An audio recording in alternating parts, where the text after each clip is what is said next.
ගෞරවනීය ස්වාමින් වහන්සේ, පූජකතුමනි, දෙමව්පියනි, සහෝදර සහෝදරියනි, දූ දරුවනි, අපි රටක් හැටියට මුහුණ දී සිටින්නේ ඉතිහාසයේ විශාලතම සහ අභියෝගාත්මක ස්වභාවික ව්‍යසනයට බව අප දන්නවා.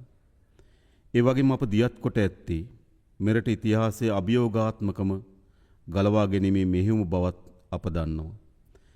මේ ඉතිහාසයේ විසින් එකවර රටම ව්‍යසනයට ලක් කිරීමේ පළමු අත්දැකීම වෙනවා. රටම සතර දිග්භාගයෙන් යට වුණු සහ ආපදාවට ලක් වූ තත්වයක් තුල මේ අතිශය දුෂ්කර ව්‍යායාමයේ ජයගත යුතුව තිබෙනවා. මේ අකාරුණික ස්වභාවික ව්‍යසනයේට අපේ කුඩා දූපතම සසල කළ හැකි වුණත් මේ දූපතේ මිනිසුන්ගේ මනුස්සත්වය සහ අදිෂ්ඨානශීලීත්වය කිසි ලෙසකින් සසල කළ නොහැකි බව නැවත නැවතත් පසක් කොට තිබෙනවා. මගේ රටේ ආදරණීය පුරවැසියන්ගේ නොසැලෙන ධෛර්යය සමග එක්ව නැවත මේ රට ප්‍රතිනිර්මාණය කළ හැකි බව අපි ඒකාන්තයෙන්ම විශ්වාස කරනවා. දයාබර දෙමව්පියනි, සහෝදර සහෝදරියනි, මේ ව්‍යසනයේ මියගිය සියලු දෙනාට නැවත ජීවිතය ලබා දීමේ හැකිනම් ඕනෑම කොන්දේසියකට යටත්ව ඒ ඉටු කිරීමට අප දෙවරක් කල්පනා කරන්නේ නැහැ. නමුත් අප යථාර්ථයේ වේදනාකාරී සත්‍යයට මුහුණ දිය යුතුයි. අහිමි වූවන් පිළිබඳ වේදනාව සදාකාලිකම අප අතර පවතිනවා. මියගිය සියලු දෙනා අපට අංකයක් නොවේ. සෑම ජීවිතයක් සමගම නමක්, මුහුණක් සහ කතාවක් තිබෙනවා. මියගිය සියලු දෙනාගේ පවුල් වෙනුවෙන් අපි හදවතින්ම අපගේ සාතිශය සංවේගය පිරිනමනවා. ඒ සංවේගයකට සීමා නොවේ.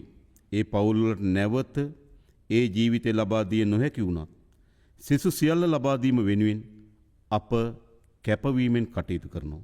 ඒ වගේම දැන් අතුරුදහන් වූවන් සියලු දෙනා නිරුපද්‍රිතව සිටීවාය කියන ප්‍රාර්ථනය අප තුළ තිබෙනවා.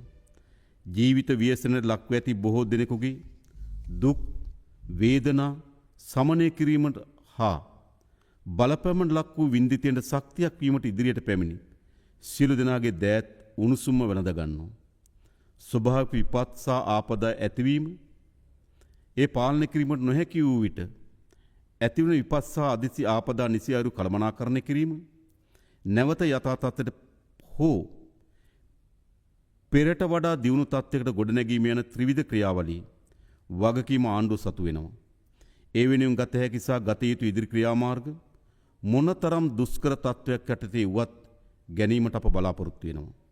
මේ ව්‍යසනයන්ට මුහුණ දීමේදී පහසුකම් සහ මෙවලම් සීමාවක් ඇති රටක අප සතු ඇති අයෝමීය මානව සම්පත සියල්ලන්ට වඩා වටිනා බව නැවත නැවතත් පසක් කොට තිබෙනවා.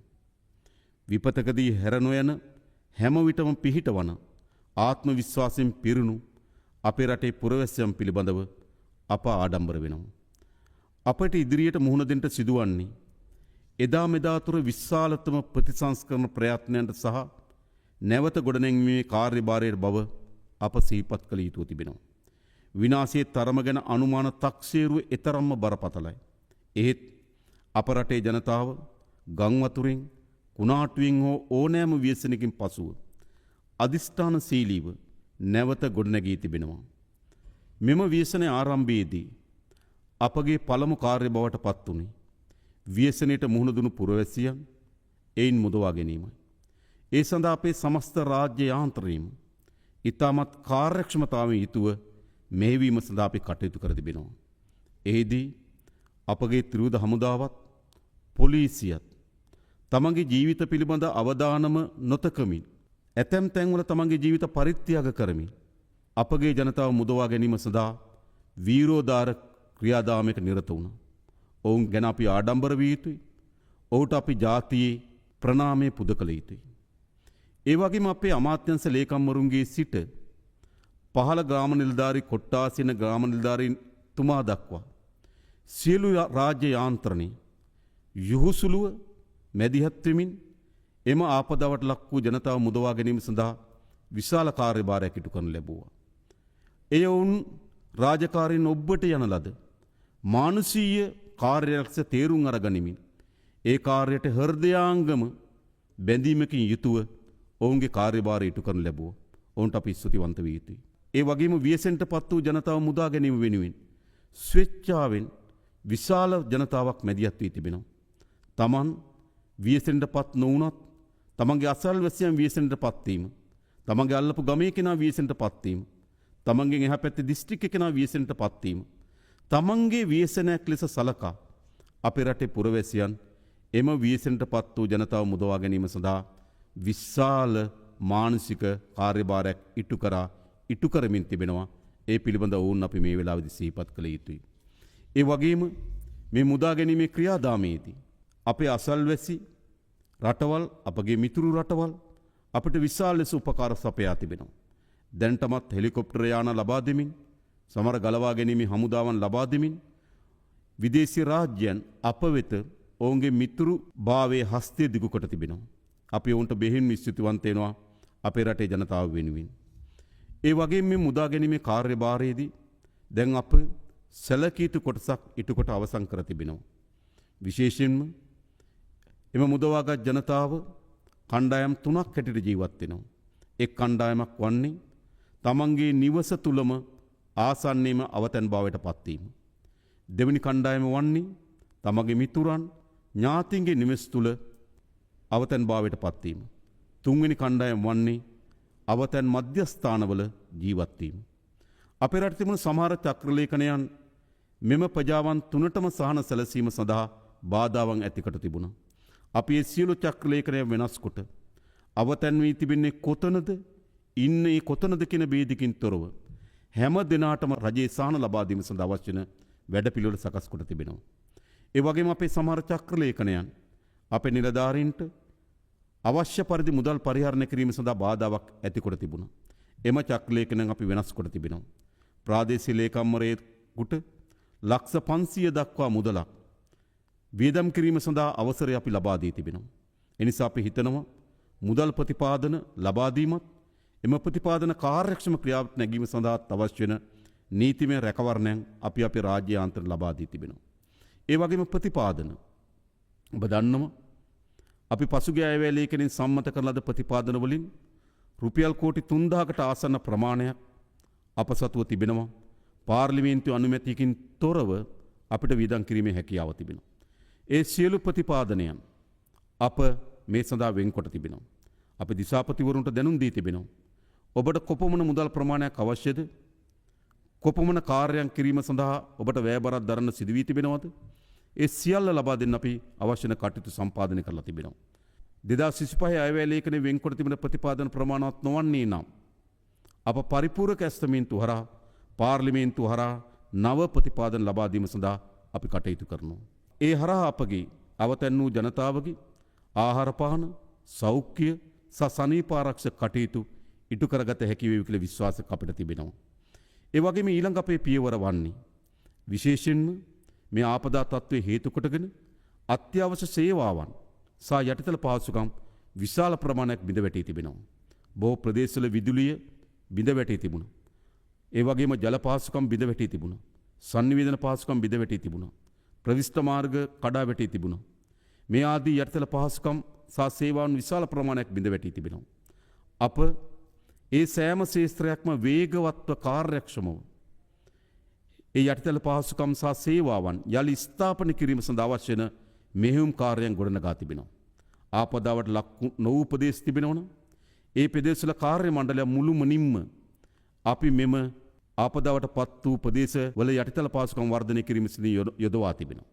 ඒ වගේම අමාත්‍යංශ සහ ආයතනවල වෙනස් කාර්යභාරයන් තිබුණා නම් ඒ වෙනත් කාර්යභාරයන් සියල්ල අත්හිටුවා මේ ප්‍රමුඛතම කාර්යභාරයක් කොට සලකා මෙම යටිතල පහසුකම් ස්ථාපිත කිරීම සඳහා අපි දැනටමත් වැඩපිළිවෙළ සකස් කොට තිබෙනවා.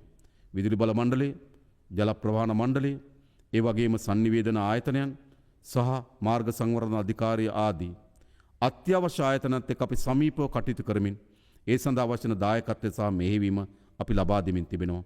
ඒ නිසා අපි විශ්වාස කරන ඉතාමත් කෙටි කාලයක් ඇතුළත මේ යටිතල පහසුකම් සහ සේවාවන් මුළුමනින්ම අපි සපුරා ගැනීමේ හැකියාව තිබෙනවා. අපගේ ඊළඟ ප්‍රධාන ප්‍රමුඛතාවය වන්නේ මේ ව්‍යසනයට ලක් වූ රට කෙටි කාලීනව, මධ්‍ය කාලීනව සහ දීර්ඝ කාලීන ලෙස ගොඩනැන්වීමයි. මිල කළ නොහැකි ජීවිත අපිට අහිමුණා. තවමත් ගණනය කළ නොහැකි භෞතික සම්පත් අපිට අහිමි වුණා. මාර්ග සහ පාලම්වල සිට පාසල් සහ ජල පද්ධති දක්වා ආපදා කලාපයේ පොදු යටිතල පහසුකම් අලුත් වැඩියා කිරීමේ දැවැන්ත මෙහෙයුමක් කළ යුතු තිබෙනවා. සීරුවෙන් සහ ක්‍රමානුකූලව හිස ඔසවන්නට පොරබදමින් සිටි රටකට මේ තත්ත්වයේ සුළුපටු අභියෝගයක් නොවේ. කුඩා ස්වයං රැකියාවේ සිට මහා පරිමාණ කර්මාන්ත දක්වාද සුළු පරිමාණ ව්‍යාපාරිකයාගේ සිට මහා පරිමාණ ව්‍යාපාරිකයා දක්වාද මේ සියලු ශේෂ්ත්‍ර තමන්ගේ ආදායම් අහිම්වීම තමන්ගේ කර්මාන්ත කඩා වැටීමේ අනතුරකට මුහුණ දී තිබෙනවා. ඒ වගේම කුස්කර්මාන්තේ නියැලෙන ගොවි ජනතාව පස්සම්පස් ක්ෂේත්‍රයේ නියැලෙන ගොවි ජනතාව මේ ආදී ශේෂ්ත්‍ර විශාල බිඳවැටීමට ලක් වී තිබෙනවා. එනිසා අපිට වේගවත් සැලැස්මක් අවශ්‍යයි. මෙම ශේෂ්ත්‍ර ඉතා වේගයෙන් නගා සිටුවන්න.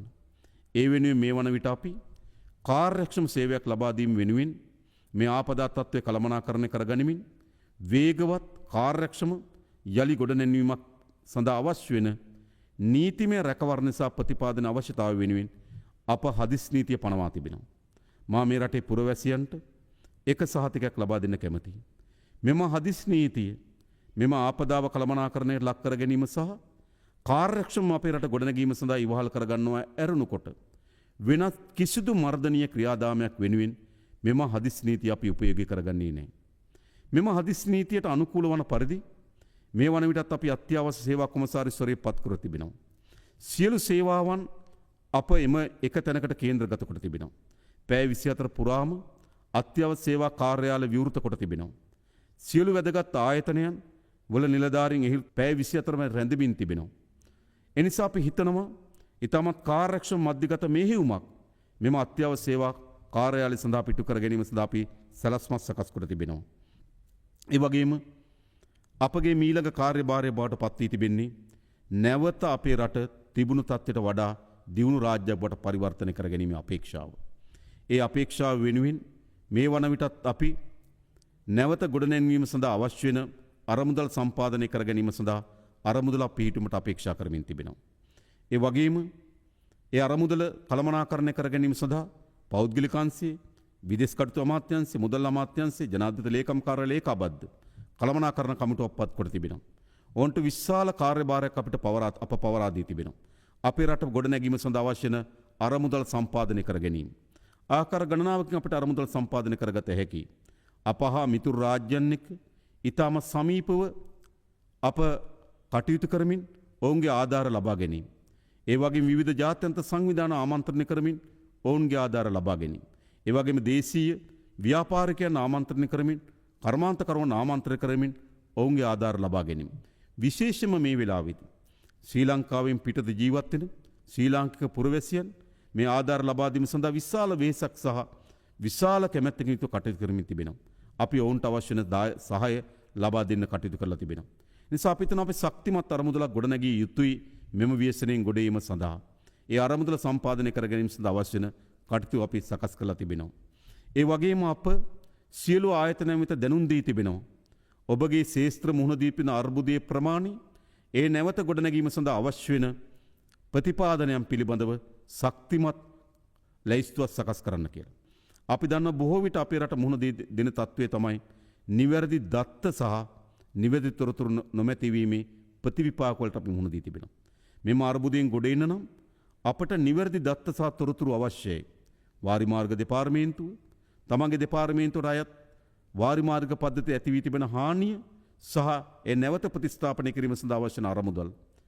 කුෂිකර්ම දෙපාර්තමේන්තුව ගොවි ජනතාවගේ කුෂිකර්මාන්තයට අත්වී තියෙන විනාශය ඒ නැවත ගොඩනැගීම සඳහා අවශ්‍ය වන අරමුදල් ප්‍රමාණය මේ ආදී හැම ශේෂ්ත්‍රයකම දැනුම් දී තිබෙනවා. ඔබගේ ශේෂ්ත්‍රය යාලි ගොඩනැංවීමේ වැඩපිළිවෙලත් ඒ වගේම එම වැඩපිළිවෙල ක්‍රියාවට නගාවීමට අවශ්‍ය වන ප්‍රතිපාදනත් අපිට ඉතා ඉක්මනින් දැනුම් දෙන්න කියලා. ඒ අනුව අපිට ඉතා වේගවත් සංවර්ධන සැලැස්මක් කරහා අපේ රට යලි ගොඩනැගිය හැකිව තිබෙනවා. අපට රටක් ලෙස දීර්ඝ කාලීන ඉලක්ක ජය ගැනීමට එකට ජීවත් වීමට බලකල අවස්ථා ඉතිහාසය විසින් මගහැර ඇති අතර මෙවරය මග නොහැරෙන තැනට පත් කිරීමේ අදිෂ්ඨානය අපි තුල තිබෙනවා. මෙම බරපතල ව්‍යසනය අවස්ථාවේ අප වෙනුවෙන් දැන්ටමත් ඉදිරිපත් වූ අපට සහයෝගය දුන් සියලු හිතමිතුරු රටවල් වලට ඒවායේ නායකයින්ට පුරවැසියන්ට සහ ජාත්‍යන්තර සංවිධානවලට අපි ස්තුතිය පුද කරනවා. අපේ රට නැවත ගොඩනැගීම වෙනුවෙන් ඔවුන්ගේ අඛණ්ඩ සහයෝගය වෙනුවෙන් විධිමත් යාන්ත්‍රණයක් අපේ දැනටමත් ස්ථාපිත කොට තිබෙනවා. මේ තීරණාත්මක ව්‍යසනකාරී මොහොතේ සියලු දේශපාලන මතිමතාන්තර රට වෙනුවෙන් අමතක කරමු. ජාති, ආගම්, පක්ෂ, පාට භේද වලින් තොරව එකට එක්වෙමු. දේශපාලනය කිරීමට ඕන තරම් කාලය ඇති අතර ව්‍යසනයට මුහුණ දීමට විශාල කාලයක් නැහැ. අපි එක්ව රට ගොඩනගමු. ගොඩනැගු පසු ඒ රටේ වෙන්වෙන්ව දේශපාලනය කරන්න අපට පුළුවන්කම තිබෙනවා. විශේෂයෙන් මට විශාල විශ්වාසයක් තිබෙනවා. මා මේ රට ගොඩනැගීම් පිළිබඳව අචල විශ්වාසකින් කටයුතු කරන්නේ. මා අපේ රටේ පුරවැසියන් කෙරෙහි විශ්වාසය තබනවා. මා අපේ රටේ ත්‍රිවිධ හමුදාව, පොලිසිය ඇතුළු රාජ්‍ය සේවකයන් කෙරෙහි විශ්වාසය තබනවා. මා මේ රටේ කර්මාන්තකරුවන්, ව්‍යාපාරිකයන් කෙරෙහි විශ්වාසය තබනවා. මා මේ රටේ බුද්ධිමතුන්, නව නිපැයුම්කරුවන් කෙරෙහි විශ්වාසය තබනවා. මා අපේ රටෙන් පිටත ජීවත් වෙන විදේශගත ශ්‍රී ලාංකිකයන් කෙරෙහි විශ්වාසය තබනවා. ඒ වගේම මා අපට හිතමිතුරු රාජ්‍යයන් කෙරෙහි අපි විශ්වාසය තබනවා. ඒ විශ්වාසය සහිතව මේ රට ගොඩනැගිය හැකි කියන දැඩි විශ්වාසකින් යුතුව අප මෙම කාර්යභාරයට මැදිහත් වී තිබෙනවා. නියත වශයෙන්ම අපි පෙර තිබූ තැනට වඩා හොඳ රටක් ගොඩනගනවා. මෙතෙන් සිට එය පටන් ගත යුත්තේ බිඳුවේ සිට වුවත් අපි අභියෝගය බාර ගන්නවා. ඒ වෙනුවෙන් පටු වාද භේද වලින් තොරව සියලු දෙනාට මේ සාමූහික ප්‍රයත්නයට එක්වන්න අපි ආරාධනා කරනවා. ජාතික හා ජාත්‍යන්තර වැඩපිළිවෙලක් ඔස්සේ මනා සම්බන්ධීකරණයකින් යුතුව කටයුතු කරමින් හෘද සාක්ෂියට අනුවම අපේක්ෂිත අරමුණු ඉටු කර ගැනීමට කැපවීම කියා මා ඉල්ලා සිටිනවා. ඕනෑම අන්ධකාරයක ආලෝක ඇති බව අප විශ්වාස කරනවා. මේ අඳුරු දිනයන් පහව යන බවත් අප විශ්වාස කරනවා. එනිසා අප එකාවන්ම නැගී සිටිමු. මේ කඳුළු සලන පාරාදීසය සුවපත් කරමු. දීප්තිමත් දිවයිනක් ගොඩනගමු. සියලු දෙනාටම තෙරුවන් සරණයි. දෙවි පිහිටයි.